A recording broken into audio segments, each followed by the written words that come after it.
네, 시청자 여러분 안녕하십니까? 아나운서 안희성입니다. 오는 4월 15일에 실시되는 제21대 국회의원 선거를 앞두고 오늘 부산 남구갑 선거구 국회의원 후보자 토론회를 보내드리겠습니다. 이 토론회는 각 후보들의 정책과 공약을 들어보고 또 방송 토론을 통해서 우리 유권자들이 후보들을 올바르게 비교하고 평가할 수 있도록 생방송으로 전해드립니다. 자, 그럼 토론회 시작에 앞서서 오늘 출연한 후보들의 경력을 화면으로 간략하게 소개해드리겠습니다.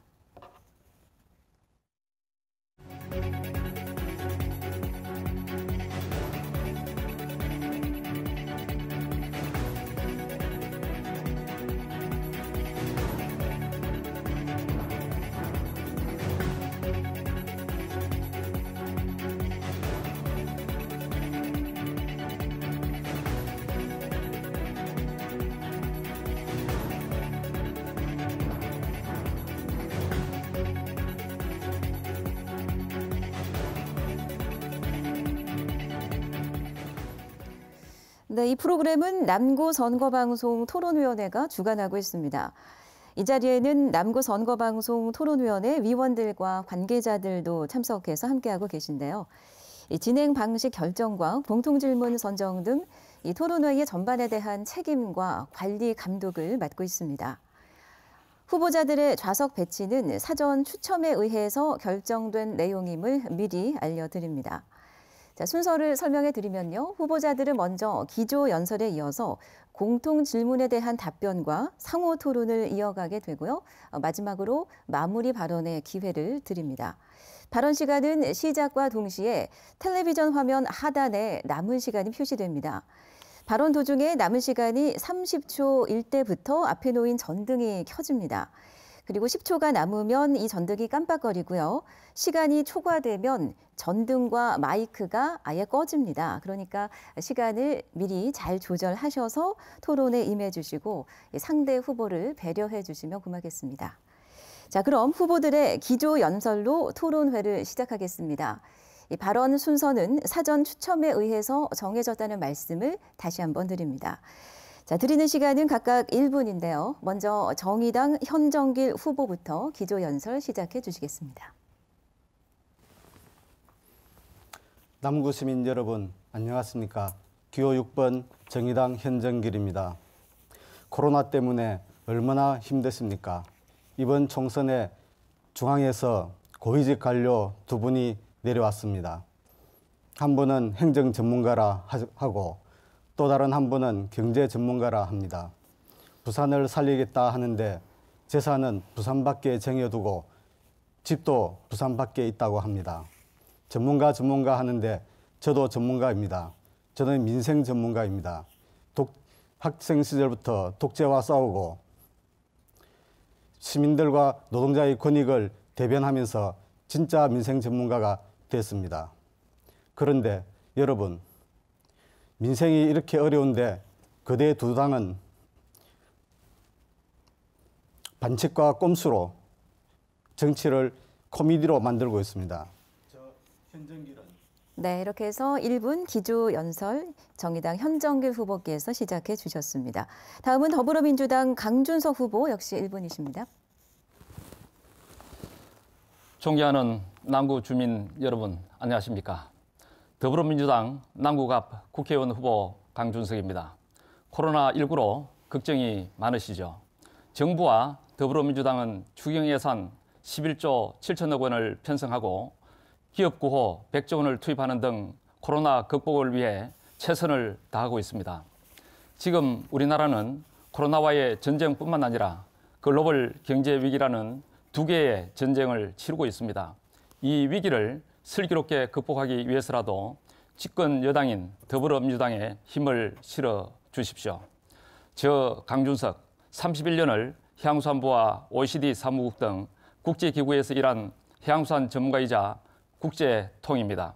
저 강준석, 부산과 남구 발전 전략을 가지고 있고 실천할 능력과 전문성이 있습니다. 일할 수 있는 기회를 주십시오. 혼신의 힘을 다해 남구와 부산 발전을 위해 더불어민주당 강준석 후보, 자 1분 기조 연설이셨습니다. 이제 마지막으로 미래통합당 박수영 후보 시작해 주십시오. 존경하는 남구 주민 그리고 부산 시민 여러분, 기호 2번 미래통합당 박수영 후보입니다. 지금 대한민국은 6.25 전쟁 이후 최대의 위기입니다. 우리 부산 경제도 위기입니다. 역사상 최악의 정권이 정치, 경제, 안보, 외교, 심지어 국민의 안전까지 무너뜨리고 있습니다. 조국 사태를 기억하십니까? 부패의 백과사전, 비리의 종합선물세트라고 불리던 사건입니다.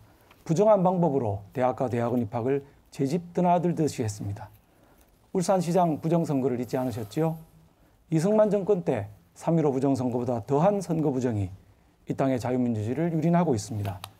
사랑하는 부산 시민 여러분, 무능하고 부패한 정권을 심판할 총선이 12월 앞으로 다가왔습니다. 4월 15일 시민 여러분께서 부산 경제 부활과 폭주하는 좌파 독재를 막아주십시오. 부산을 살리는 선봉장이 되겠습니다. 감사합니다. 네, 미래통합당 박수영 후보까지 기조 연설 들으셨습니다. 네, 조금 전에 박 후보께서 말씀하실 때 시작에 잠깐 음향 상태가 고르지 못했던 점 사과드립니다.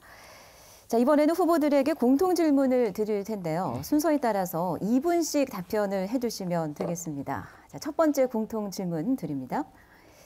이 사스와 신종플루, 메르스에 이어서 최근엔 코로나19까지 신종 감염병이 빈발하는 등 대규모 전염병 발병이 따르고 있습니다.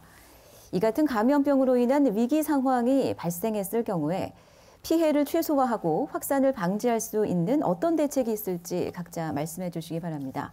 자, 이번에는 강준석 후보부터 답변해 주시기 바랍니다. 2분 드립니다. 미국, 독일을 비롯한 많은 나라들이 우리나라가 코로나19 대응을 잘한 모범적인 사례라고 칭찬하고 있습니다. 코로나로 많이 힘드시죠? 먼저 의료진들의 헌신과 방역 현장을 책임지고 계신 분들의 노고에 감사드립니다. 중소기업과 자영업자, 전통시장 상인들, 어린아이 키우는 엄마들, 우리 국민 모두가 많이 지치고 힘든 시기입니다. 이럴 때일수록 우리 모두 힘내서 서로를 위로하고 격려했으면 좋겠습니다. 대규모 전염병 예방을 위해선 전염병에 대한 정확한 정보를 파악하고 신속히 국민에게 알리고 지속적인 모니터링을 해나가야 합니다. 전염병이 발생한 국가나 지역에서 살았거나 거주한 지역 사람의 유입을 차단하고 유입 시 정밀한 검사를 실시하는 것도 중요합니다. 위기 상황이 발생했을 때 정부는 감염 환자에 대해서는 격리해서 치료하고 역학조사를 실시해야 합니다. 지속적인 감시 체계를 가동하고 국민 전체에 대한 신속한 감염 예방 지침을 마련하고 전달해야 합니다. 국민들의 국난 극복을 위한 동참이 가장 중요합니다. 마스크 쓰기, 손 씻기 등 위생 관리를 철저히 해야 합니다. 무엇보다도 사회적 거리를 두기 캠페인에 다 함께 동참합시다. 우리 국민들은 국가가 어려울 때마다 똘똘 뭉쳐 위기를 극복해온 저력이 있습니다. 위대한 우리 국민들이 세계에서 가장 빠르게 코로나를 극복해낼 것임을 저는 확신합니다. 네, 첫 번째 공통 질문 강준석 후보 답변 들으셨고요. 이어서 박수영 후보의 답변을 듣겠습니다. 2분입니다. 네, 먼저 코로나19 바이러스와 사투를 벌이고 있는 의료진과 성숙한 시민의식으로 마스크 배급까지 참아내고 계신 우리 시민 여러분께 감사의 말씀부터 드립니다. 특히 우리나라에서 가장 우수한 인력이 의과대학에 진학을 하는데 이걸 졸업한 의료진 아주 우수합니다. 그리고 메르스 사태 때 쌓았던 경험이 이번 바이러스 대응의 1등 공신이라고 생각합니다. 먼저 왜 이렇게 사태가 악화되는지를 짚어봐야 됩니다. 기억하시겠지만은 바이러스 발발 초기에 대한의사협회가 7차례, 질병관리본부가 1차례 중국으로부터 입국을 제한해서 감염원을 차단해야 된다고 건의를 했습니다. 근데 중국 문제만 나오면 작아지는 이 정부는 국민의 목숨을 담보로 중국인의 입국을 계속해서 허용을 해왔습니다. 창문을 열어둔 채 모기를 잡는 우를 범한 것입니다. 그 사이 국내 확진자는 어제까지 1만 명에 육박하고 169명의 안타까운 생명을 잃게 되었습니다.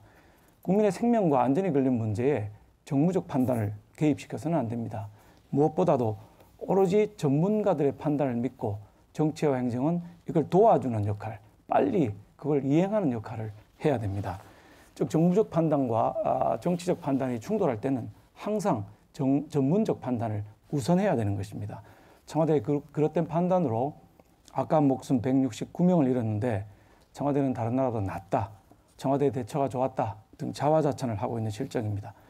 치사율이 35%로 훨씬 높았던 메르스 때는 39명밖에 돌아가시지 않았습니다. 중국인 입국 제한을 하자는 결과가 어떤 것인지 우리가 알고 있습니다. 그럼 앞으로 어떻게 할 것인가? 저는 보건복지부를 보건부와 복지부로 나누어서 복지 전문가가 아니고 우리나라 최고의 보건 전문가가 이 사태를 책임지고 컨트롤 타워가 되어야 된다고 생각합니다. 이런 방법으로 극복해야 됩니다. 감사합니다. 네. 자, 그럼 현정길 후보 답해 주시겠습니까? 공통 질문입니다. 예, 무엇보다도 공공의료를 강화해야 합니다. 미래통합당은 의료를 영리산업으로 생각하는 것 같습니다. 돈 안 된다고 진주의료원을 폐업시키지 않았습니까? 민주당도 마찬가지입니다. 공공의료기관 확충하겠다는 공약 말만 해놓고 지키지 않고 있습니다. 의료인들이 희생을 하고 있고 시민들이 고생하면서 감염병을 막고 있습니다. 공공병원 늘리고 보건의료 인력 확충은 하고 비정규직 정규직으로 전환하면 좋은 일자리도 많이 생깁니다. 돈을 추구하는 병원이 아니라 생명을 지키는 의료체계를 구축해야 합니다. 여러분, 코로나 방역의 문제도 있지만 먹고 사는 것도 문제입니다. 감염되기 전에 굶어 죽겠다고 하십니다. 그래서 저희 정의당은 모든 국민에게 100만 원 기본재난소득을 지급하자고 했습니다. 정부가 긴급재난지원금을 지급하기로 했지만 누구는 반대 만에 하면서 말들이 많습니다. 방역은 잘했다 칭찬하는데 민생대책은 꼴찌하게 생겼습니다. 지금이라도 늦지 않았습니다. 현재 계획을 철회하고 보편적이고 신속하게 재난소득을 지급해야 합니다. 그리고 이번 과정에서 노동자들이 해고되는 일을 막아야 합니다. 중소기업이나 자영업자 힘드신 거 너무나 잘 알고 있습니다. 박수영 후보는 최저임금을 낮추고 주휴수당을 주지 말자고 합니다. 그렇게 되면 노동자들 다 죽으라는 말입니다. 자영업자와 노동자를 다 같이 살리는 길이 있습니다. 정의당은 주장하겠습니다. 해고 없는 기업과 자영업을 지원하면 됩니다. 임대료 지원하고 세금 공과금 면제시키고 장기 무이자로 대출도 해주고 고용도 지원하자는 것이 정의당의 입장입니다. 저희들도 함께 국민과 함께 하겠습니다. 고맙습니다. 네. 자, 이렇게 해서 첫 번째 공통 질문에 대한 각 후보들의 답변을 들으셨습니다. 이번에는 후보자 한 사람이 주도권을 가지고 진행하는 상호 토론 순서입니다.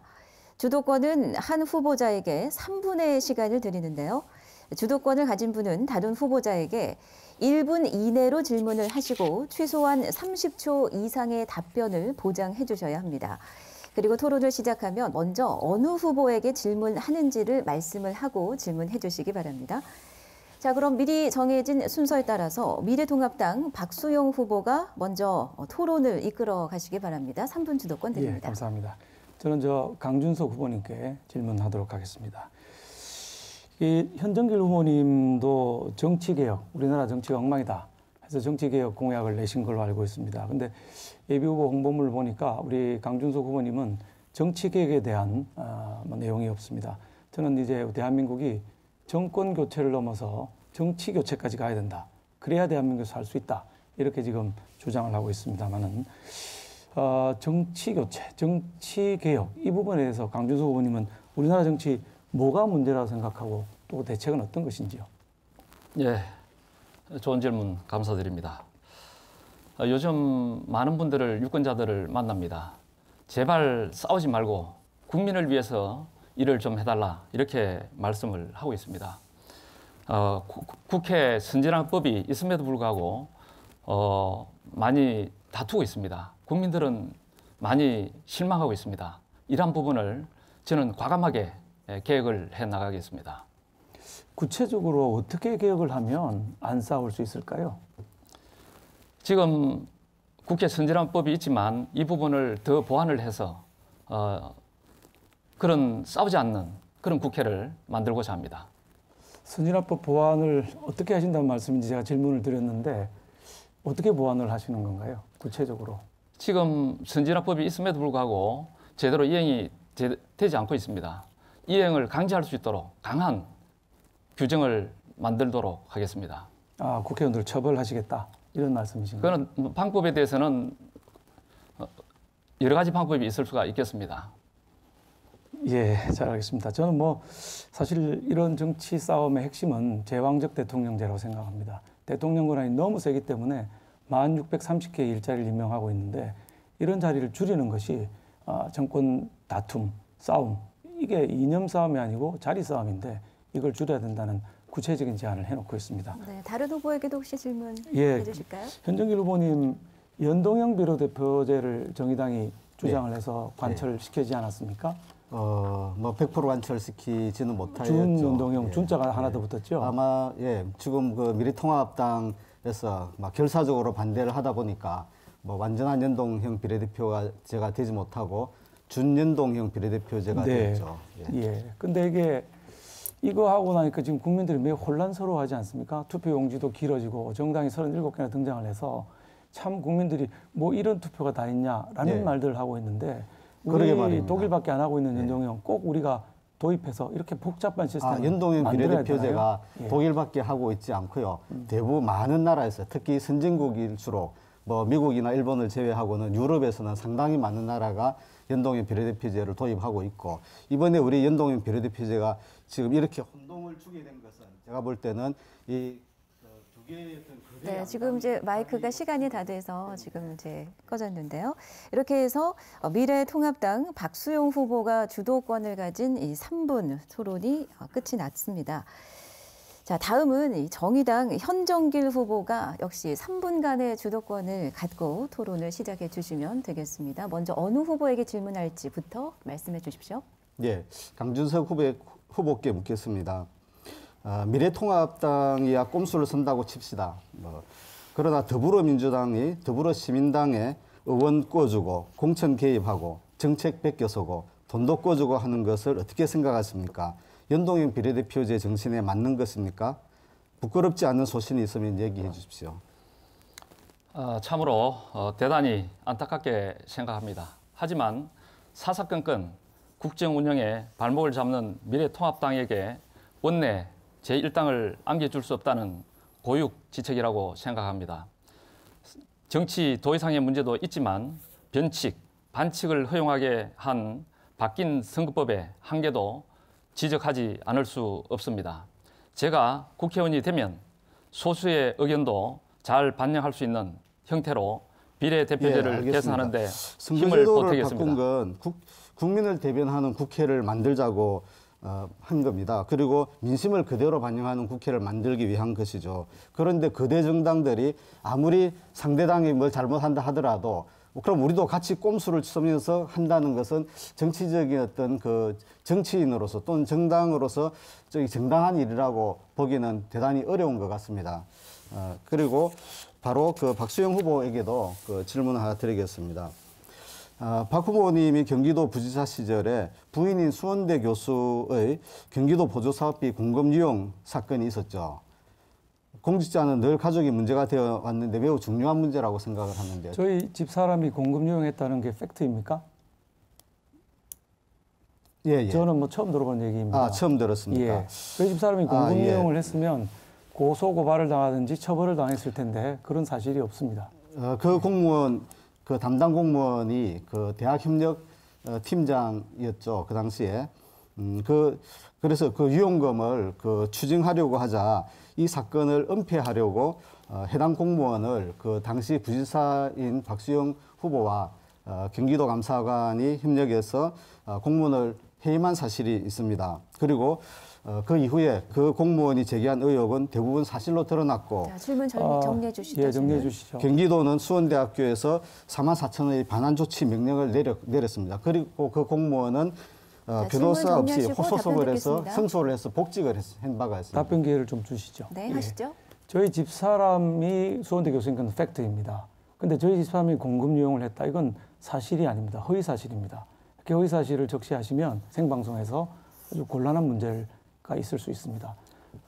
사실 확인을 하시고 질문을 하셔야죠. 그것은 자, 그 당시 박수영 후보 언론에 답변 시간입니다. 계속하실 수 네네네. 있습니다. 예, 언론에 난 사항이기 때문에 언론에 난 사항이라도 팩스를 확인하고 질문해요. 저희 집사람이 그 프로젝트에 관여한 바가 없습니다.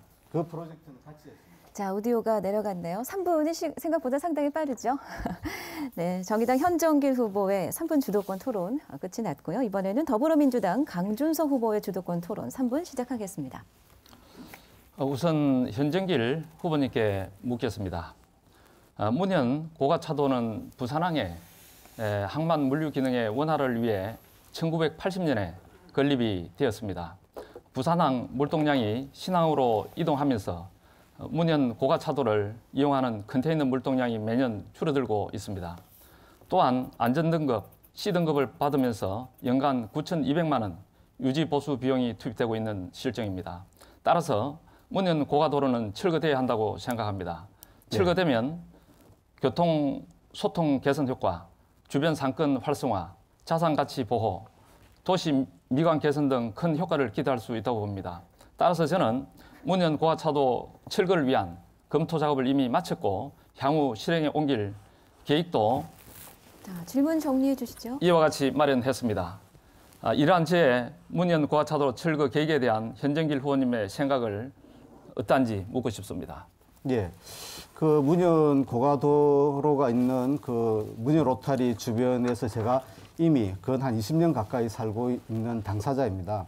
그 고가도로로 인하여 그 주변의 상권이 굉장히 힘들고 또 고가도로가 워낙 크기 때문에 저도 그 철거해야 된다는데 동의를 하고 있습니다. 그리고 최근에 그 지역의 아파트의 입주자 대표회 회장님들과도 만나서 그 부분에 대해서 같이 의논을 해본 적이 있습니다. 그래서 그 부분은 철거하고 다만 우리가 그걸 어떤 방식으로 이제 건설을 해야 될 건가에 대해서 전문가의 어떤 세심한 준비가 필요하다고 생각이 듭니다. 네, 질문하실 수 있습니다. 예. 그리고 지금 그 지적한 건 맞습니다. 그 많은 물동량이 신항으로 갔지만은 아직은 그 신선대에 동남아 물량은 그대로 남아 있는 상태입니다. 강 후보님 주도권 시간입니다. 예. 네. 제가 이 차량 운행 대수 그리고 교통의 흐름 모든 것을 조사를 했습니다. 그럼에도 불구하고 지금 이제 고가차도를 철거를 하게 되면 6차로에서 8차로로 바뀌어지게 됩니다. 그럼 훨씬 교통도 원활하고 주변의 상권도 형성이 돼서 경제를 살리는 데 큰 도움이 되리라고 확신합니다. 예, 예, 동의합니다. 예. 네, 주도권 갖고 토론 진행하십시오. 예. 혹시 다른 후보 질문은 없으신가요? 다른 후보 통합당 박수영 후보님께 묻겠습니다. 네. 현정길 후보 질의 관련 후보님께서 오랜 공직 생활과 국회의원 출마 경험도 있으면서 공직자로서 오직 국민만 보고 일했고 사익을 탐하지 않았다라고 했습니다. 자, 답변해 주실까요? 시간이 없어서. 질문 내용이 아직 안 나왔습니다. 예. 아직 청원 내용을 보면 청와대 청원권이 있어서 유권자를 대신해서 질문 드립니다. 청원 내용을 보면 박수영 전 네, 아직 생방송이어서요. 이게 시간을 저희가 엄격하게 지켜야 되는 점을 양해를 구하겠습니다. 지금 말씀이 다 끝나지 않았는지 답변 드릴 시간도 없었지만 벌써 3분 주도권의 토론 시간이 이미 끝이 났습니다. 자, 다음 순서로 진행을 하도록 하죠. 상호 토론에 이어서 이번에는 공통 질문에 대한 답변을 들은 후에 이에 대해서 후보자들 상호 간에 질문과 답변을 이어가는 순서로 진행하겠습니다. 자, 그럼 공통 질문 드리겠습니다. 우리나라의 출산율은 OECD 국가 중 꼴찌 수준인데요. 이 같은 저출산의 해법으로 선진 여러 나라들과 같이 남성 육아휴직을 의무화하는 방안이 거론되고 있습니다. 자, 이에 대한 후보자들의 의견과 함께 활성화 방안이 있다면 말씀해 주시기 바랍니다. 이 질문에 대한 답변은 2분 안에 해주시면 되겠습니다. 자, 그럼 미리 정해진 순서에 따라서 정의당 현정길 후보부터 답변 부탁드립니다. 예. 남성 육아휴직 문제야말로 워라밸, 일생활 균형에서 가장 핵심적인 사안입니다. 아이는 엄마 혼자 키우는 일이 아닙니다. 일 따로, 가정 따로가 아니라 부부가 같이 일도 하고 가정도 꾸립니다. 정의당은 아빠도 3개월 육아휴직제를 공약으로 냈습니다. 그리고 직장 눈치 안 보고 모든 아빠들이 다 할 수 있는 육아휴직제도 실현하겠습니다. 더불어민주당과 미래통합당 공약집을 보고 제가 깜짝 놀랐습니다. 왜냐하면 그렇게 많은 공약에 남성 육아휴직이 없었습니다. 번갈아 가면서 정권을 잡을 때마다 출산율 높여야 된다라고 목소리를 높였는데 가장 기본적인 것을 외면해 온 겁니다. 그래서 저는 먼저 육아휴직 급여를 올리겠습니다. 통계를 보면은 남성 육아휴직자 비중이 20% 조금 넘습니다. 북유럽 복지국가의 절반도 안 됩니다. 휴직 의무화도 좋지만 휴직 급여가 너무 낮기 때문에 소득이 낮아지니까 신청을 하고 싶어도 할 수가 없기 때문입니다. 그래서 육아휴직 급여를 올리는 쪽으로 해야 되고, 두 번째로는 육아휴직 때문에 불이익을 받지 않도록 해야 됩니다. 육아휴직을 하고 싶어도 직장 눈치가 보여서 못하는 경우가 많습니다. 육아휴직을 해도 승진 같은 데 불이익이 없는 조치를 취하도록 하겠습니다. 그리고 이 조항을 지키지 않는 기업에 대해서는 처벌도 필요하겠지만 그보다는 잘 지키는 기업을 적극 지원하는 쪽으로 추진하겠습니다. 셋째, 일하는 모든 아빠들이 혜택을 받도록 하겠습니다. 자영업자들은 이 혜택을 받지 못하고 있습니다. 고용보험 적용 범위를 넓히면 혜택 받는 남성들이 대폭 늘어날 수 있습니다. 그렇게 하겠습니다. 네. 자, 그럼 이번에는 더불어민주당 강준석 후보의 답변 듣겠습니다. 예, 우리나라 2019년 기준 합계 출산율은 0.98명으로 저출산 문제가 매우 심각한 수준입니다. 저출산 문제의 원인 중 하나는 바로 육아 및 가사노동의 성별 불균형 문제입니다. 여성들의 학력은 점점 높아지고 있고 사회 진출도 활발해지고 있습니다. 그럼에도 불구하고 육아 및 가사노동의 부담이 여성에게만 증가되는 소위 독박 육아 문제가 저출산의 주요 원인 중 하나입니다. 이에 우리나라는 2008년 배우자 출산 간호 휴가제를 도입해서 실행해 오고 있습니다. 이러한 정부의 노력에도 불구하고 선진국에 비해 남성의 육아휴직 참여 수는 2018년 약 1만 7천여 명으로 저조한 편입니다. 육아휴직 및 수당 확대도 중요하지만 남성 육아휴직에 대한 사회적 전반의 우호적인 분위기 형성을 위한 활성화 대책이 필요하다고 생각합니다. 이를 위해서 남성 육아 할당 제도를 도입해야 합니다. 이는 일정 기간 동안 남성이 육아휴직을 사용하도록 의무화하고 사용하지 않을 경우 여성이 대신 사용하는 데 제한을 두는 방식입니다. 남성 육아휴직 제도는 아빠의 만족도, 자녀와의 교감, 가사노동 분담, 여성 고용 촉진, 출산율 제고 등과 직결됩니다.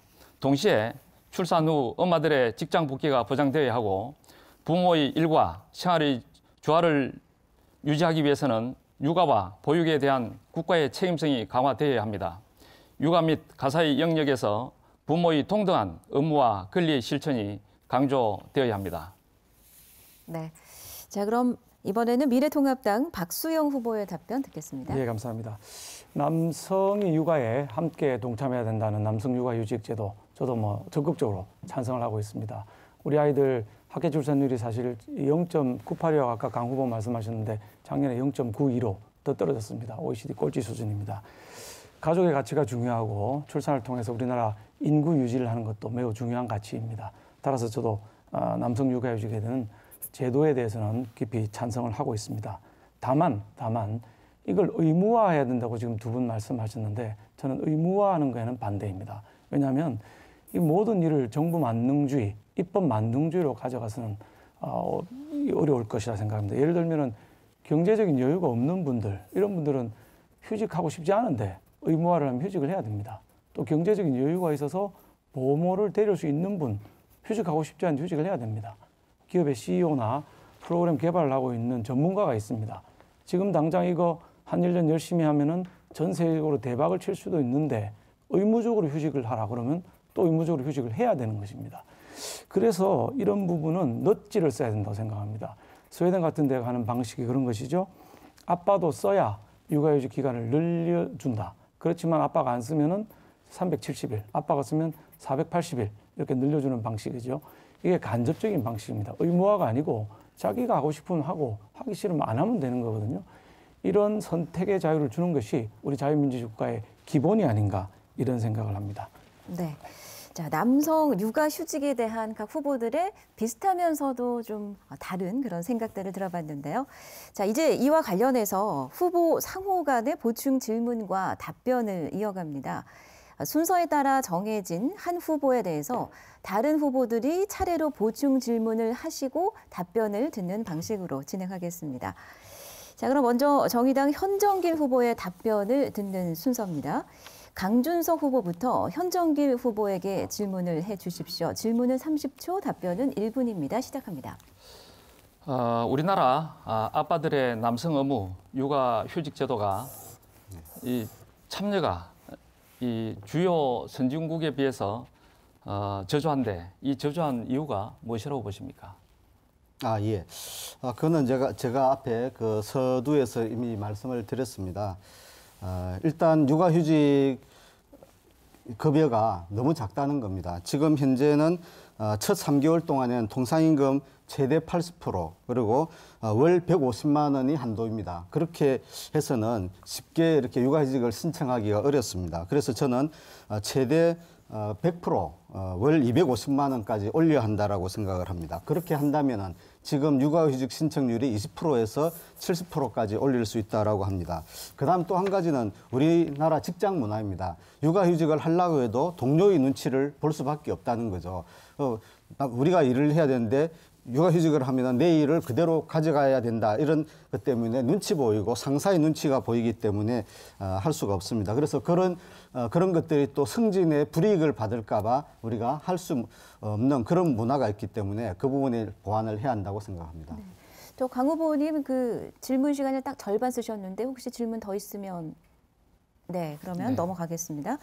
자, 그러면 박수영 후보가 현정길 후보에게 질문을 해 주십시오. 네, 현 후보님 네. 답변 잘 들었습니다. 역시 전문가답게 두 가지 문제점, 돈 문제하고 그다음에 분위기 이 문제 두 직장 가지가 문화요. 예, 직장 문화 이 두 가지가 가장 큰 문제라는 데 대해서 저도 뭐 깊이 동의를 하고 있습니다. 근데 급여가 지금 통상임금의 80%, 150만 원인데 이걸 250만 원 늘리자 이렇게 주장을 하셨고 한도죠. 예. 그러니까 한도를 늘리자는 거 아닙니까? 그러면은 기업에 혹시 부담이 되지는 않을까요?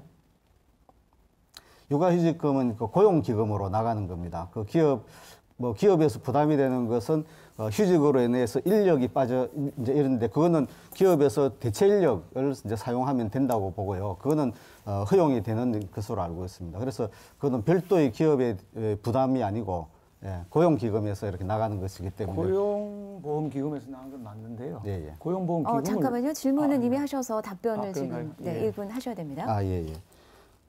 그래서 그 기업의 부담이 되지 않느냐라고 이제 말씀을 하는데, 그 이제 고용기금에서 일정하게 나가고 있고, 실제로 또 그 부분에 대해서 좀 부족한 부분이 있다라면은, 정부가 일정하게 또 담보를 할 수가 있다고 봅니다. 지금은, 정부가 모성보호 사업에 대한 일반 회계 전입금이 1,400억 원 정도밖에 안 됩니다. 약 한 9.6% 정도 수준인 거죠. 그 부분을 좀 대폭 늘림으로써 그 부분 일정하게 되고 있고, 오히려 기업 입장에서는 그 육아휴직을 해서 가정이 안정되면 답변 시간이 이미 흘렀는데요. 보충 질문에 대한 답변, 정의당 현정길 후보의 답변을 들어봤습니다. 자, 그럼 이번에는 더불어민주당 강준석 후보의 답변 차례인데요. 박수영 후보부터 30초간 질문해 주시죠. 네. 강 후보님 말씀 잘 들었습니다. 이게 강제한다고 하셨는데 의무화를 하게 되면은 예를 들면 강 후보님께서 프로그램을 하나 개발하는 개발자라 생각하고 이게 지금 하면 대박이 나서 세계 시장을 장악할 수 있는데 딱 시기가 그렇게 돼서 강제로 육아휴직을 할 수밖에 없다.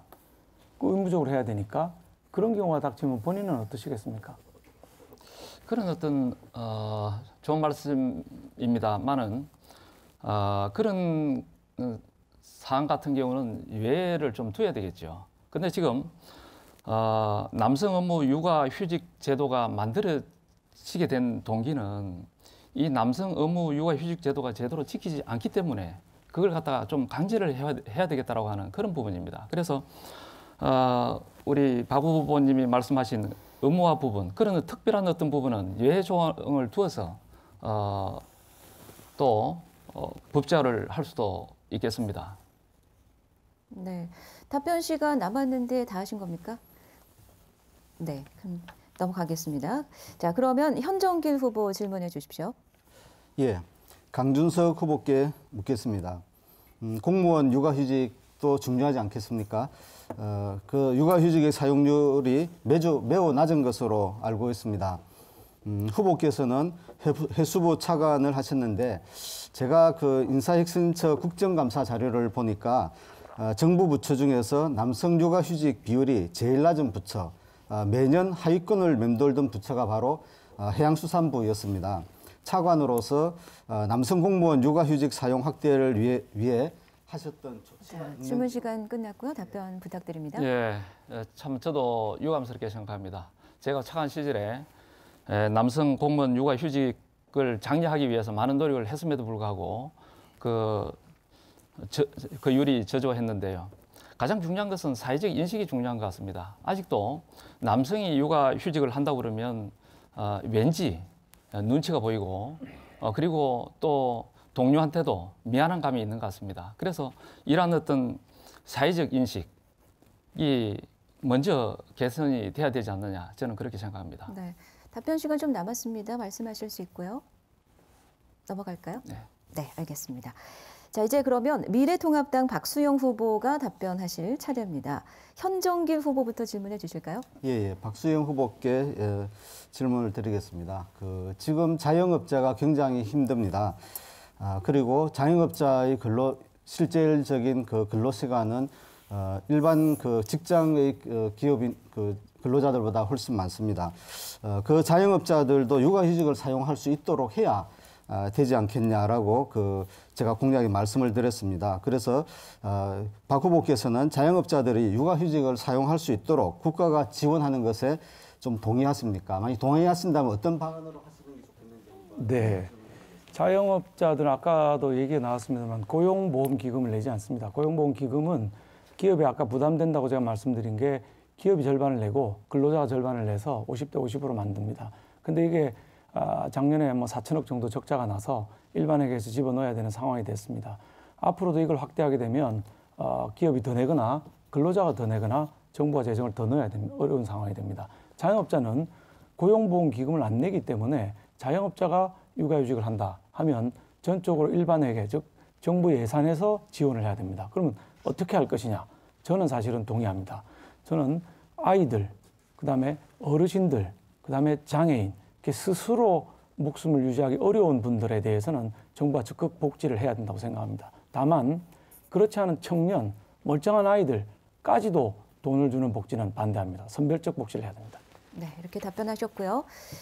그러면 이제 강준석 후보가 박수영 후보에게 질문하실 수 있습니다. 30초 질문해 주십시오. 예, 박수영 후보자님께 질의합니다. 우리나라 현행 남성 의무 육아휴직 제도의 문제점, 그리고 이를 극복하기 위한 해결책은 무엇이라고 생각하십니까? 네, 질문 끝나신 건가요? 네. 답변 부탁드립니다. 예. 그 질문이 계속 이제 반복되는 것 같습니다만 문제점은 딱 두 가지입니다. 하나는 휴직급여, 육아휴직급여가 평균 월급, 원래 받던 통상임금의 지금 80%, 그 다음에 4개월째부터는 50%로 가 있기 때문에 경제적으로 압박이 됩니다. 그 다음에 두 번째는 아까 현정길 후보님께서 말씀하신 것처럼 직장 내 분위기죠. 남성이 무슨 육아휴직 이런 식의 분위기 두 가지가 큰 문제라고 생각합니다. 이 문제는 시간이 좀 약이다. 분위기는 서서히 만들어 가야 되는 것이지 문화를 갑자기 바꿀 수는 없을 것입니다. 급여 문제도 시간이 좀 필요합니다. 갑자기 올리게 되면 이게 80% 50% 올라간 것도 사실은 이 정부 들어와서 올라간 거거든요. 그래서 시간이 좀 필요한 부분이고 다만 두 분이 말씀하신 것처럼 의무화하는 것은 자유민주주의 체제는 맞지 않다. 본인이 선택해야 된다.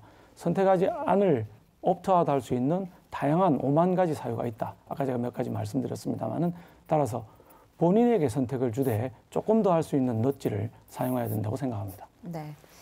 자, 이렇게 해서 각 후보들 상호 간에 공통 질문과 보충 질문 그리고 답변을 이어갔습니다. 시간 잘 지켜주셔서 감사합니다. 자, 다시 공통 질문 이어갑니다. 후보마다 차례로 2분씩 답변하실 수 있습니다. 질문 드립니다. 남구 갑선거구는 최근 선거구 변경에 따라서 기존의 대연동과 문현동에 더해서 용당동, 감만동, 우암동을 아우르게 됐지만 도시 기반 시설 등 여러 가지 면에서 지역 내 불균형 현상이 심화될 것으로 우려됩니다. 자, 이런 문제를 해소할 수 있는 대책과 발전 방안을 말씀해 주시기 바랍니다. 답변 시간 2분이고요. 먼저 강준석 후보 답변 부탁드립니다. 예. 먼저 지역 균형 발전에 대해서 말씀드리면 지역 균형 발전이 제도적으로는 어느 정도 보장이 되어 있지만 실제 수도권과 지방과는 심각한 불균형이 이루어지고 있습니다. 특히 지방 재정의 부족으로 중앙에 과도하게 의존하고 있습니다. 지역 균형 발전을 위해서는 지방 정부의 자율성이 최대한 존중되어야 하고 이를 위해서는 우리 남구가 주도적으로 해양 신산업 육성, 기업 유치 등 재정 자립도를 높여야 합니다. 다음은 남구 발전 방안을 말씀드리겠습니다. 남구의 혁신 성장의 지름길은 바로 해양 경제 활성화입니다. 저는 북항을 호주 시드니 항처럼 금융, 상업, 관광이 어우러지는 항구를 만드는 게 꿈이었습니다. 해양수산부 차관 시절 북항 재개발을 주도했고 총 5조 원을 투입할 계획입니다. 현재 1단계 사업이 진행되고 있습니다. 북항 재개발과 연계해서 우암, 간만, 용당을 해양산업의 메카로 조성하겠습니다. 이 지역은 바다와 접해 있는 천혜의 자연 환경을 가지고 있습니다. 특히 4차 산업혁명 시대에 대비 해양 바이오, 자율 선박 운항, 친환경 선박, 첨단 해양 장비 등 첨단 IT 산업을 육성하겠습니다. 또한 문현 금융단지를 부산의 대표 산업인 해양, 선박, 물류, 수산 등을 포괄하는 종합 금융단지로 육성하고 외국 금융기관을 유치해서 세계적인 금융도시로 만들겠습니다. 아울러서 대연동 유엔 평화공원과 연계를 해서 유엔사나 세계수산대학을 유치해서 네, 답변 시간 다 쓰셨습니다. 지역 내 불균형 현상에 대한 발전 방안 박수영 후보 답변해 주시죠. 우암동, 간만동, 용당을 제가 사흘을 그냥 혼자서 걸어 다녔습니다. 이 지역을 걸어다 보면 이 지역이 우리 대한민국의 근대사의 질곡을 온몸으로 안고 살아온 지역인 걸 알 수가 있습니다. 우암동에 가면 소막마을이라고 했습니다. 소 막사가 있던 곳입니다. 이게 일제시대에 일본이 우리 소를 공출해 나가기 위해서 적기부대 실기 전에 소를 잠시 재웠던 곳입니다. 이곳이 6.25가 일어나고 나니까 피난민들이 내려와서 잘 데가 없으니까 소막사에 들어가서 잤습니다. 근데 병이 창궐해서 스웨덴이 야전병원을 세우게 됩니다. 근데 이제 그 뒤에 컨테이너 부도가 또 되니까 무거운 컨테이너가 빠른 속도로 지나가서 유리창이 깨지고 벽에 금이 가고 엄청난 고통을 겪었는데 불구하고 단 한 번도 발전하지 못한 것입니다. 저는 그래서 이 땅의 정치인의 한 사람으로서 그 길을 걸으면서 정말 미안하고 죄송한 마음이었습니다. 지역구가 을에서 남구 을에서 남구 갑으로 바뀌는 게 아니라 이제 삶의 질도 갑으로 바꿔드려야 되겠다는 의무감을 느낍니다. 그럼 어떻게 바꿀 것이냐? 저는 첨단 해양 삼각벨트를 만들어야 되겠다. 문현동에 있는 금융, 그 다음에 우암과 간만에 있는 부두, 그 다음에 외대부지가 있습니다. 이 외대부지를 R&D를 중심으로 하는 부지로 만들고 부두를 생산기지, 금융을 문현동, 이 세 개가 연결하는 첨단 해양 삼각벨트를 만들어서 이 동네를 정말 잘 사는 곳으로 만들어 드려야 되겠다 이런 생각을 합니다. 그 다음에 컨테이너 부두에 서울에 가면 카먼 그라운드라고 컨테이너로 만든 카페, 식당, 옷집들이 있는데 정말 젊은이들에게 핫플레이스입니다. 이게 서울은 컨테이너가 없지만 여기는 원래 컨테이너가 있던 곳이고 바다를 바라보고 있는 것입니다. 이걸 만들어서 청년들의 핫플레이스로 만들어주면 그동안 침체됐던 우암간만동 지역이 살아날 것이라고 보고 있습니다. 감사합니다. 네, 박수영 후보 답변 들으셨고요. 이제 정의당 현정길 후보 답변 부탁드립니다. 예, 방금 박 후보께서 우암동의 아픔을 공감하는 것 같아서 참 반가웠는데 그 개발 계획은 역시 또 개발하는 방향으로 가는 것 같아서 조금 안타깝습니다. 결국에는 그 뭐 산업 뭘 짓고 건설하고 좀 그런 것들이 되는 것 같아서 정말로 그 하느냐 경제를 살리려면은 저는 사람이 살아야 한다고 봅니다. 바로 민생이 경제라고 생각을 합니다. 지금 우암동 간만동 일대 그 대규모 재개발이 추진되고 있습니다. 물론 재개발 확정된 곳은 빨리 추진하도록 하겠습니다. 다만 재개발을 추진하되 원래부터 살던 사람이 쫓겨나는 재개발 또는 건설사들을 배를 불리는 재개발은 안 된다고 생각합니다. 재개발에 따른 이익은 주민들에게 귀속되는 방향으로, 그래서 사람 중심의 재개발은 얼마든지 가능하다라고 생각을 합니다. 그리고 그 과정에서 주민 공동체가 저는 형성이 되고 외부에서 유입되는 시민도 가능하다고 봅니다. 그래서 주민이 주체가 되지 못하고 대상화되는 개발은 결국은 건설사를 위한 재개발밖에 안 된다는 거죠. 그것이 제가 말씀드리는 남구형 그린 뉴딜, 그린 리모델링입니다. 남구는 정말 좋은 조건을 가진 도시입니다. 시민들이 함께 강유할 수 있는 역사와 문화자산이 굉장히 많습니다. 심지어 대학도 4개나 있습니다. 그런 역사문화적 자산들을 네트워크화해서 남구만의 인문학적 스토리를 만들 수 있습니다. 그 자산 위에 주민공동체가 결합하여 새로운 일자리, 협동조합, 마을기업, 사회적 기업 같은 사회적 경제 도시를 만들 수 있다고 생각을 합니다. 그리고 또 중요한 것이 있습니다. 동천과 북항, 황령산에서 우한반도로 이르는 숲을 잇는 생태축을 재생시켜야 된다고 생각합니다. 지금 7월 1일부터 시행되는 공원일몰제 때문에 이기대와 황령산이 난개발이 될지도 모릅니다. 특별법을 만들어서 난개발을 막고 사회유지를 매입할 수 있는 구체적인 예산 계획이 나와야 한다고 생각합니다. 부산항이 지금 10대 오염 항만이라는 것을 사람들은 잘 모릅니다. 네, 이렇게 해서 2분의 발언 시간을 모두 쓰셨습니다. 남구 갑선구 지역 내 불균형 현상, 공통 질문에 대한 각 후보들의 생각을 들어봤습니다. 자, 이제 토론을 마무리할 시간입니다. 후보자들께 그 토론을 마무리할 시간을 각각 드릴 텐데 1분의 시간입니다. 마무리 발언은 박수영 후보가 먼저 시작해 주시겠습니다. 존경하는 부산 시민 여러분, 그리고 남구 주민 여러분, 저는 요즘 대한민국이 망할 수도 있다는 걱정을 매일같이 하고 있습니다. 좌파 정권의 민낯이 드러난 조국 사태부터 무능의 극치를 보여준 코로나19 사태까지 문재인 대통령은 자기가 말했던 한 번도 경험해보지 못한 나라를 만들고 있습니다. 좌파 독재 정권은 우리가 땀 흘려 일궈내고 어렵게 만들어온 대한민국을 뿌리부터 뽑아내려고 하고 있습니다. 존경하는 남구 주민 여러분, 이제는 끝내야 됩니다. 우리 부산이 좌파 독재의 폭주를 끝내고 대한민국을 살리는 마지막 보루가 되어야 합니다. 이번에 부산 18개 지역구에서 미래통합당이 모두 압승하는 것이 자유대한민국을 재건하는 시작점이 될 것입니다. 남구토박이저 박수영이 문재인 정권의 실정에 당당히 맞서 싸우겠습니다. 자유대한민국과 부산 경제를 살리는데 혼신의 힘을 다하겠습니다. 도와주십시오. 네, 현정길 후보의 마무리 발언 듣겠습니다. 예, 남구 시민 여러분, 토론회 잘 보셨습니까? 반칙과 꼼수가 난무하는 정치판에 이해 있습니다 라고 외친 노무현 전 대통령님이 생각납니다. 길이 막힐 때는 좁고 어려운 길을 선택하라 라면서 세상이 외면하는 투명인간의 손을 잡았던 노회찬 의원이 생각납니다. 국민의 눈높이에 맞는 국회를 만들자, 다양한 목소리를 국회에 담아내자고 선거법을 개정했습니다. 그러나 거대 기득권 양당은 선거법 개정의 취지를 무시하고 한 석이라도 더 가져가려는 욕심으로 위헌적인 비례위성 정당을 앞다투어 만들었습니다.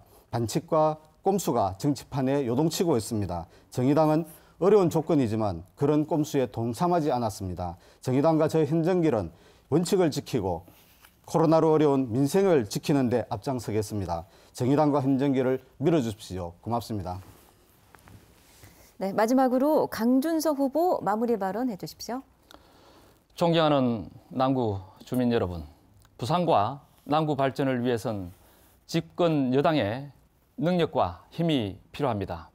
집권 여당 더불어민주당에 힘을 실어 주십시오. 저 강준석은 해양수산 전문가로서 문현 금융단지를 세계적인 해양금융단지로 만들고 우암, 감만, 용당을 해양산업의 메카로 만들어서 남구가 부산 경제의 새로운 심장부가 되도록 하겠습니다. 대연동을 교육, 문화가 잘 어우러진 명품 중의 명품 도시로 만들겠습니다.